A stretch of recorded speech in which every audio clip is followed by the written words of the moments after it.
Good morning, and welcome to your daily Farm and Home Show, brought to you by the University of Kentucky Cooperative Extension Service. And now, here's your host.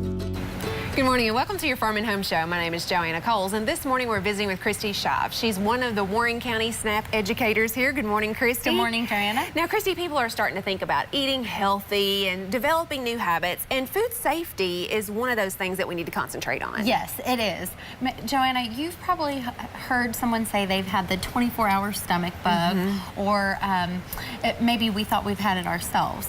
Well, chances are it probably wasn't an actual stomach bug, but possibly some type of foodborne illness. 1 in 6 Americans will get sick from food poisoning each year alone. So that's a lot of people. So the numbers don't lie. It is a great problem, and it's something that we need to be aware of. So I have a few tips of things you can do in your own home to make sure that your family's food safe. Absolutely, because those are no fun. Yeah. And if we can take steps to avoid them, that's the best thing. Yes, that's right. So the first thing you want to do is make sure that you're thawing your food properly. So we probably had a grandma or someone that we know who used to thaw their chicken on the counter. Well, you want to make sure that you don't do that. It's very risky because bacteria grows rapidly at room temperature. So the safest way to thaw food is to remove it from the freezer and directly into the refrigerator. Put it in some type of dish that might catch those juices as it thaws. The second way is to place it in a bowl of cold water.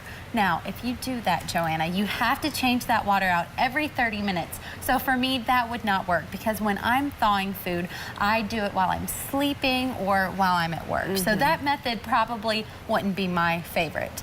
The second is to thaw it in the microwave on the defrost setting. Now, if you thaw it in the cold water or in the microwave, you want to make sure that you cook that food immediately so bacteria doesn't grow. And then lastly, you can take it directly from the freezer and into the oven, but it's going to double your cooking time. For sure. Yeah. So I like to just maybe thaw it the day or two before. So the second thing you can do to make sure you're being safe is to clean your hands and your surfaces as you go. Pretty simple.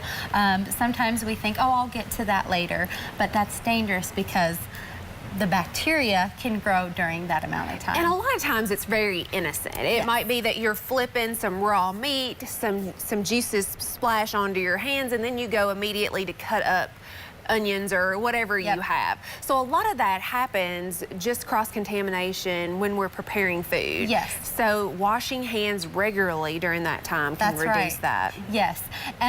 Third, you can make sure that you're separating your foods in the grocery store.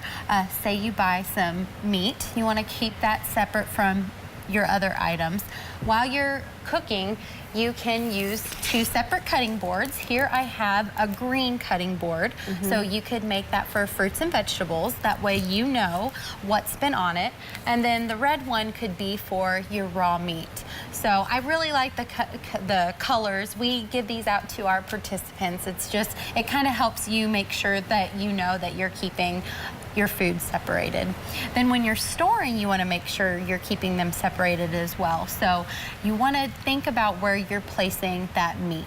You wouldn't want to place it on a top shelf and have it possibly dripping on food below it. So make sure that it's properly stored and try to keep it on a lower shelf. Absolutely. That refrigerator placement is very important, especially when we're doing a good practice of thawing food. And like you mentioned, make sure that you have a container to catch any juices that might get away from you. Yes, exactly.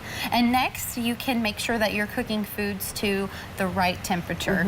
We always say keep hot foods hot, cold foods cold, and you want to avoid the danger zone. And the danger zone is between 40 and 140 degrees. So if something needs to be kept cool, you want to keep it below that 40 degrees. And if something needs to be cooked to a certain internal temperature, make sure it's above that 140. And you can also use a meat thermometer to make sure that your food's kept or cooked to the right temperature. And you know, a lot of people, they'll say, well, I cooked this burger to 160, but they let it sit out for a while before we eat it, and it could enter that danger zone. So even though we cooked it properly, we didn't maintain That's exactly that temperature. right. And Go ahead. Oh, I was going to say, you got to my last point. Make sure that you're either eating your food right away or you're putting it into the refrigerator if you're done with it, maybe saving it for leftovers. All right, Kristi, a lot of great information. If you guys have questions about food safety, you can contact your local extension office. We have lots of information. Thanks, Kristi, and you have a good day. Thanks for watching. If you have questions about today's topic, please call the Warren County Extension Office at the number on your screen. Thanks for watching and have a great day.